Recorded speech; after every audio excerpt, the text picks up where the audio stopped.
My dear tourist, yung katapat ko po, that is Palibid Beach, Lagoon. Kasi sa pangayon po, dito po ako Baigad Beach, Lagoon. Ito po yun. Ito po yung ang gandang Baigad Beach, Lagoon. Ayan, tingnan yun. Yan po. Ito may mga table, maraming bakanting table. Ito, so entrance fee po dito is 200 po. Pero pag dyan po kayo sa Baigad Beach, Lagoon yan. Baigad Beach, Lagoon yan. At saka may sandbar po yun. Yun, oh. Yung sandbar po dyan tinatawag na hidden sandbar. Yan. Yan malayo.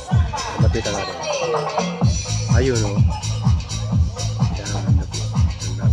Palibid Beach, Lagoon.